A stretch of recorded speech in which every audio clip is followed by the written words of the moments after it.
গ্রাম বাংলার চিরচেনা দৃশ্য নতুন প্রাণের আগমনে খুশির জোয়ার। আজ আমাদের বাড়িতে 3টি ছাগলের বাচ্চা আর একটি গরুর বাছুর জন্ম নিয়েছে, যা নিঃসন্দেহে আমাদের আনন্দের ব্যাপার। মা সকাল থেকেই ব্যস্ত। তার পোষা ছাগলটির বাচ্চা হয়েছে। বাড়ির উঠোনে গাছের নিচে ছাগলটি শুয়ে আছে, মাঝে মাঝে ম্যাঁ ম্যাঁ ডাকে। অল্প সময়ের মধ্যে একে একে 3টি ফুটফুটে বাচ্চা ছাগলের বাচ্চা হলো এবং একটি গরুর বাচ্চা হলো।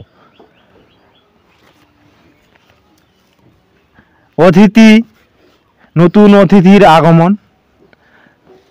মা আজ আমাদের বাড়িতে কত নতুন অতিথি, হা রে রে, এত বড় হবে, দুধ দেবে, আমাদের সংসারে সুখ এনে দেবে।